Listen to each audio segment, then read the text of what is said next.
The story of the race to the south pole. दक्षिणी ध्रुव की दौड़ की कहानी। 1911-1912 में रॉबर्ट फाल्कन स्कॉट और रोनाल्ड आमुंडसेन के बीच साउथ पोल तक पहुंचने की रेस शुरू हुई। इस रेस के दौरान दोनों एक्सप्लोरर्स ने अलग अलग स्ट्रैटेजीज को अपनाया। स्कॉट अच्छे मौसम की स्थिति का लाभ उठाने और खराब मौसम के दौरान आराम करने में विश्वास करते थे। इसी के ऑपोजिट आमुंडसेन ने मौसम की परवाह किए बिना आगे बढ़ते हुए एक कंटिन्यूअस अप्रोच को अपनाया। आमुंडसेन की टीम ने सोचा कि अंटार्कटिका में मौसम की स्थिति कुछ ज़्यादा ही खराब और कठोर हो सकती है, इसलिए उनका मानना था कि यदि वे हर समय अच्छे मौसम का वेट करेंगे तो उनकी प्रगति आगे बढ़ने के लिए रुक जाएगी। इसलिए उन्होंने खराब वेदर की सिचुएशन में भी जितना पॉसिबल हो उतना ज़मीन कवर करने का डिसीजन लिया। आमुंडसेन के सिस्टमैटिक पॉइंट ऑफ व्यू में डिफिकल्ट सिचुएशंस के बावजूद कंटिन्यूस ट्रैवल और दिन पर दिन आगे बढ़ना शामिल था। चाहे मौसम अच्छा हो या खराब, उनकी टीम ने आगे बढ़ने के लिए हर अपॉर्चुनिटी का लाभ उठाया। बिना थके भरी हुई स्लेज खींची, वे साउथ पोल की तलाश में कंटिन्यूअस लगे रहे। दूसरी ओर स्कॉट ने एक अलग माइंडसेट अपनाया। उन्होंने सही वेदर होने का वेट करा, जब तक कि एनर्जी सेव पसंद किया। हालांकि इस एटीट्यूड ऑफ माइंड से उन्होंने मुश्किल तूफानों के दौरान टीम को प्रोटेक्शन दिया, लेकिन इसका मतलब ये भी था कि उन्होंने कुल मिलाकर एक स्लो प्रोग्रेस की। जैसे जैसे रेस आगे बढ़ी, आमुंडसेन की टीम ने एक रिमार्केबल डिस्टेंस को साउथ पोल पर अपने लास्ट अटेम्प्ट में सहायता करने के लिए रास्ते में सप्लाई डिपो भी स्थापित किए। उन्होंने चैलेंजिंग वेदर का भी तूफानों से सामना किया और वह बिना रुके डटे रहे।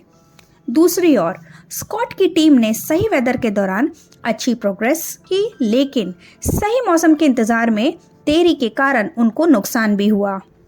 जब स्कॉट की टीम साउथ पोल पर पहुंची तो उनको वहां आमुंडसेन की टीम द्वारा लगाए गए नॉर्वेज का झंडा मिला। Amundsen was first to reach to the south pole.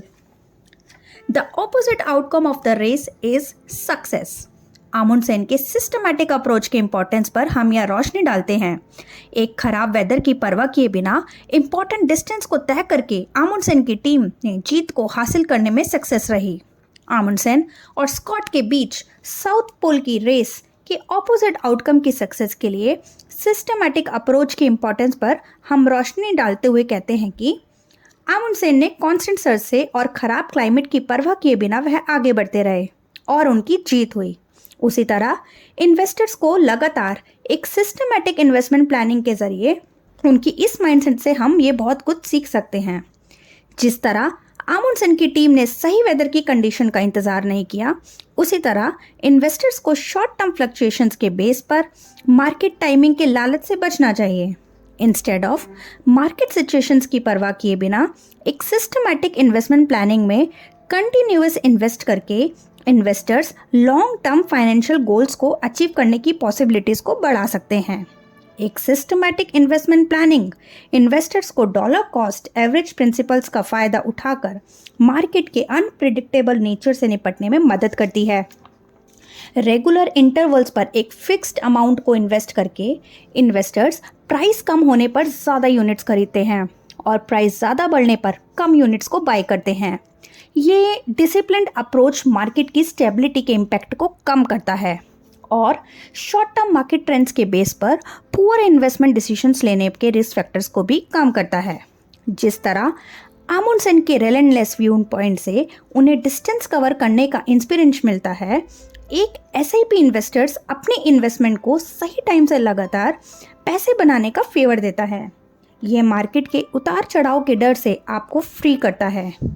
Investors को मार्केट टाइम के साथ आने वाली टेंशन और अनसर्टेनिटी से फ्री रखता है।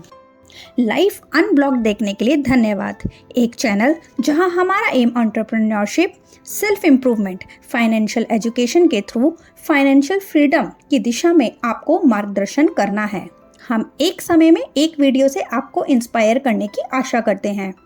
प्लीज़ ऐसे और वीडियो के लिए हमें सब्सक्राइब करें और हम जल्द ही आपसे वापस मिलेंगे। धन्यवाद।